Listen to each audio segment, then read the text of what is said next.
25 September 2024 hazvina kumira zvakanaka muri yeZimbabwe. Ndadzoka zvekare ndauya ndine nyaya iri kutenderera iko zvinezvi. Nyaya yandiri kuuya nayo panapa ndakakubatira iyi inyaya yandiri kusangana nayo iri kutaurwa naadvocate Nelson Chamisa, avo vatinoti spiritual father wema opposition ese emuZimbabwe, kana kuti mukuru wevakuru vema opposition. Iko zvinezvi vave kuvimbisa kuti zvaita chaibva.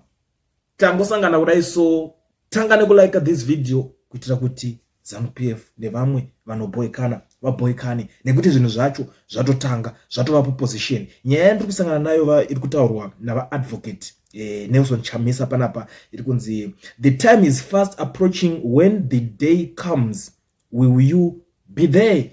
Ndo mashoko ari kutaurwa navaadvocate Nelson Chamisa kuti aiwa nguva iri kufamba, asi pari kuzosvika musi wacho uchange uripo here, unenge uripo here. Tiri kuona zvizhinji zviri kuitika, zvizhinji zviri kutaurika.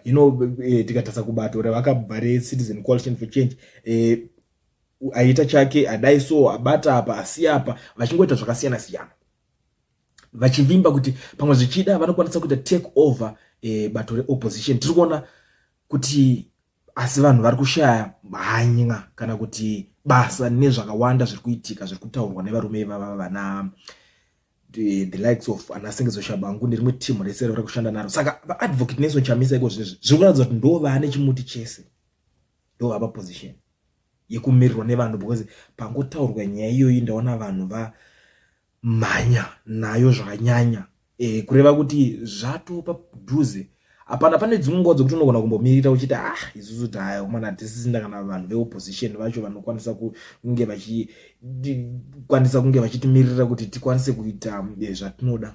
But this time around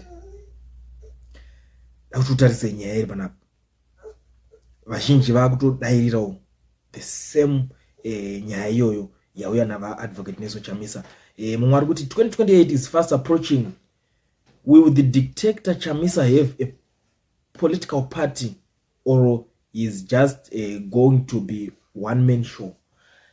Kune vanhu vanotumwa masiyo vezanu kuti hayo haadi tinoataka, akangotaura chete zvaari kutaura chete papa tinonosvika chinomuataka. But this time around zvikushaya basa, because vakambotrya I mean kuti vanenge vari papayroll vachiita sei vachitaura zvavanoda. But this time hakuna ari kuvateerera. Umwe ari kuti aiwa ndinge ndaenda kupikwa president. If you mean the coming back of Son of Man, I'm ready. If you mean the Dawn is Zimbabwean, I'm ready. Ndakatomirira. Mumwe ari kubuda ari kutaura aiwa kubva 2013 muchingotaura same statements. The biggest scam that has ever happened to post independence politics, even beating the coup by far. Urikatsotsi mfesiwo urikunzwa zvimwe zvinhu zvichitaurwa nevanhu, because chinoita kuti tizoyati nyaso kuonesana nyaya dzichitika, because vanhu vari kupikisana kwavanako mupfungwa. But at the same time vanozonzwa kuti but murume uyu akutouya, murume uyu uchiende kumboona kana vamwe vari kuprofita kutaura kuti this time madzokera ari kuita achatova unstoppable. Murume vanhu vese vachatadza kumumisa zvavakangojaira kungoita kuti akauya tikangodai so tikamuhijeka pati tikangodai so pachanetsa. Koza iko zvino zani makaona mumwe munhu akanojoina party yabva akanosvika chinohijeka pati nine hanza the party steering. Andononge steering chameno tachasara chidriver ku steering iko, because ukoona kuti iko zvine situation yapo kunitone mangu ma MP vazhinji vari kutoshanda nawo iko kutaura kuti Chamisa ngadzoka kene party tiende iyo party iyo iri kuenda Chamisa. Izvi zvana ningi ava takutosiya, they are ready kuti vatosiya team rana Watchmen nevamwe vake vachizviitira zvinhu zvavo vega. They are ready. But vazhinji vaneka kutuka kavari kuita. Vamwe kuti aiwa kusvika rini takamirira nguva naye Mr President pari zvino kudzoka kwaJesu aiwa ndiko kwava pedyo. Aiwa zvenguva zvefreedom yemuZimbabwe izvi aiwa makatozvitadza. Uri kunzwa mangu zvimwe zvinotaurwa nevamwe vanhu. Mwari kuti ZANU-PF hatigoni, tichangosvika pakufa tichingoti time is approaching. Vamwe vaiti 2013 muchaita vakazofa zvisati zvaita, vamwe vakataurawo zvakasiyana siyana.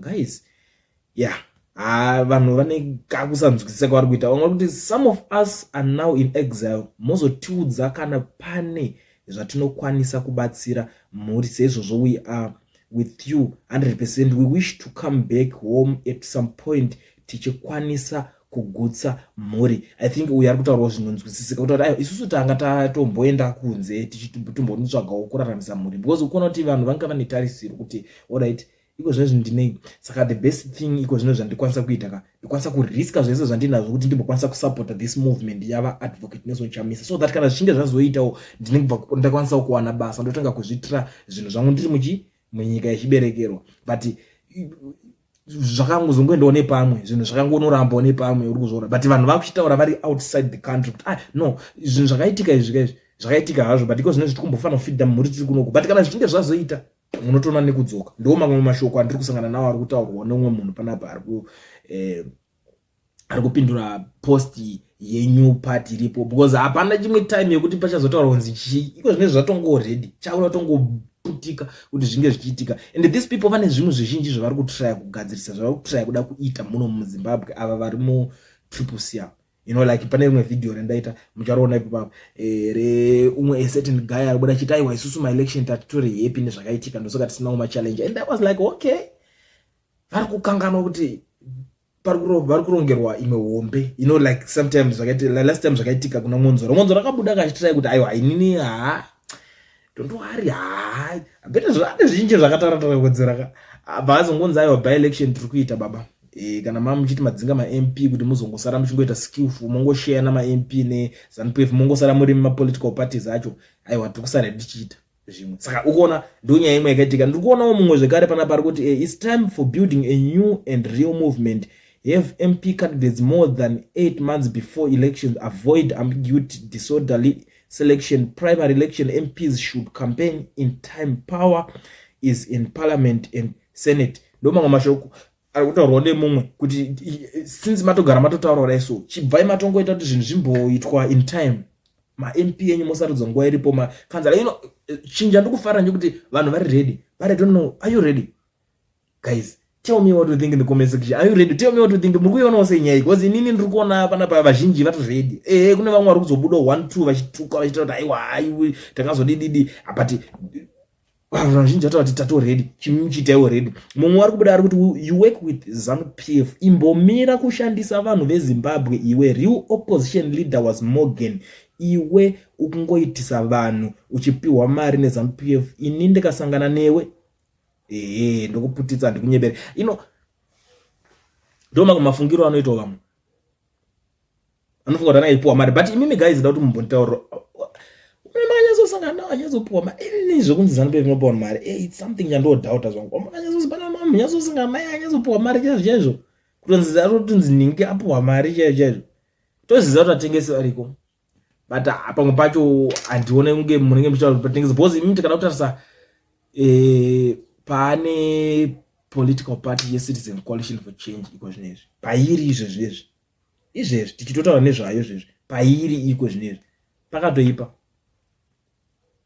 ukatarisa kuti ndiani ari kuikontrola unoona kuti yango opposition yakasara ichingokontrola neZANU-PF. Saka hapana chamusa aizobvuma kuti arambe achishanda nepolitical party yekuti ari kuona kuti yakahijekwa yakatorwa yakushandiswa nechikwata ichi other team, anozotanga ari kutambira other team. Saka akangoona kuti I think is better kuti ndisiyane nezvimwe zvinhu zvisina nebasa rese ndikwanise kuita kufocus nelife yangu ndoitawo zvimwe avanozondibatirawo mberi kana pane zvinge zvazotaurikawo fine, asi ndichazotanga zvimwe ngavatore, asi ndichazotanga zvimwe because haisi first time yavo kutora kubva kumashure kwaenga angangori makwikwi.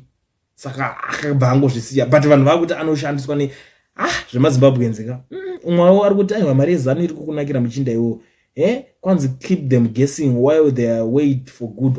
Uri kunzwa zvinhu zvine zvitaurwa ndo mamwe machallenges anenge achisangana nemunhu pakuvhura apolitical party. Saka ndiona mapolitician mazhinji anozongoti romaragara ngoitwa mahero, because it's not easy to run a political party. Honestly speaking, it's not easy.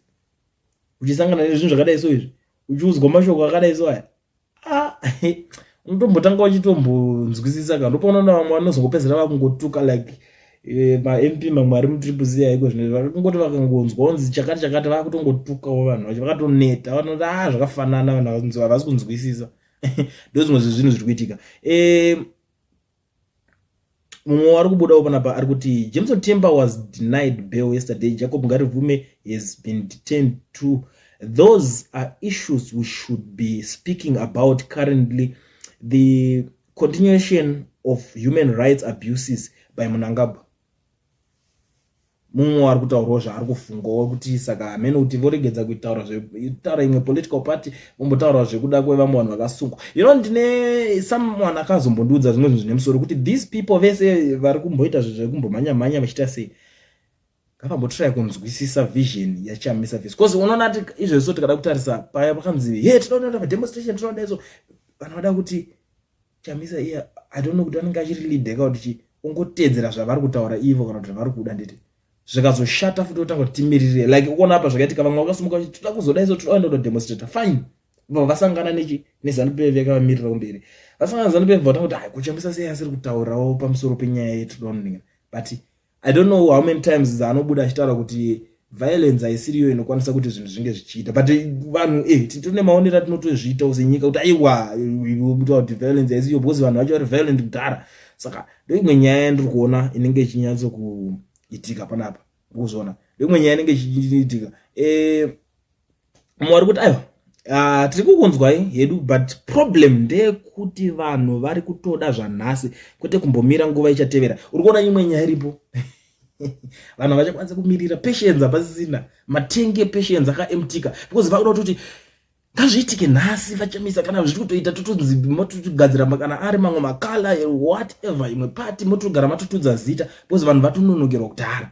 Ndo mamwe mashoko atiri kusangana nawo zvakanosangana it's mix. Umwe ari kushauda umwe ari kubuda chita kuti aiwa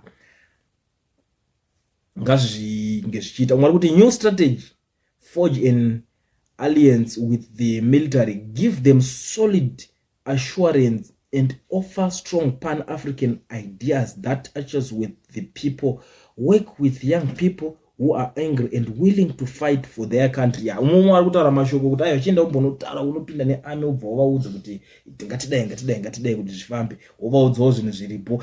I don't know kuti ivo vari kutomutaura kuti iye pachake without army he can't do anything. He can't be a president without army. Panoti netsei zviri patu like tikada kutasa varume vacho vearmy vacho vazhinji vekuti vanenge vachicontrola because army is not about ese masoja ese ari muri kuona vari kumhanya vakapfeka mauniform vaive havana basa vaive vane basa magenerals acho maboss yacho earmy vanobuda vachitaura kuti panapa takutoda iso panapa takutoda iso vachiteererwa because vaive vanongotora maorders. Saka mabosses acho earmy manje uyo musoja anenge ari muground anogona kunge ari kuchema but mabosses earmy vanenge vachidya vachiguta. Tarisa kana dzimba dzavanenge vachigara unochizoona kuti these people vari kurarama life chaicho vari kurarama life iwo unoona kuti kurarama upenyu but ivo vari kurarama life. Saka ndomusiyani uripo. Saka kuti azoenda achinoda kunova convince uchazoona kuti iye kuti avaconvinceka mamwe mabosses acho vagara vanotori nelife inenge itori better than iye Chamisa wacho. Uri kuona nyaya inozonetsa pazviri. Saka kuti azoenda achinova convince panyaya dzemari apa panotongoti netsei but rega timboona strategy iyo yaari kurova strategy yaari kushandisa yacho kuti inobuda sei. I understand kuti munenge mune zvizhinji kune vanhu vanoda kumuadvisa. I still remember last time amutaura kuti vanhu mune maadvisa akawanda chimbotipa enyu maplans acho timbotry kushandisa iwayo kana muri kuti isusu edu maplan haasi kuita sei haasi kushanda kana kuti ari kunonoka. Ndo zvakazosvika pakuti aiwa imbotipa enyu maplans guys vatimboona mwari kuti we await the long awaited day which is slowly approaching in fast way. Please do not take us our patient for granted, Mr. President. All right. I see the shaking is very near. Keep your heads high. Zirikuya amuna zera nazo. It will be cavious and muchashire side to choose. Ndo mango mashoko ari kutaura one mumwe munhu panapa azvizhinji zvekutaura maZimbabweans manje havazopedzi kutaura. Saka ini ndangoti gaga ndingoselecta vanenge vachitaura zvimwe zvandinoona kuti I think zvokwanisa kuti tibalance nyaya yedu. Kana wanga uchiona live it's very important kuti tongomhoresana guys panapa panonzi paculient kana wanga wasvika panapa iri first time yako, gara wasubscribe wojoina this family. Unoziva kuti nyaya dzatinotaura panapa hadziperi. Zvinotaurwa zvinoitika munyika make ndo zvisingaperi. Saka ndomboona umwe achiti nyaya dzako yazodai, nyaya dzako dzazodai, nyaya dzako. It's not nyaya dzangu, inyaya dziri kuitika dzatinenge tangouya nadzo tichingozivisana dzinenge dzirimo mudariro. It's not like nyaya dzatiri kudzigadzira, hatiri kugadzira, asi tiri kungokupai zvinhu zvinenge zvichitaurika paground, zvinhu zvinenge zviri mudariro. Ndo nyaya ndava nayo nhasi ndakakubatirai zvekare.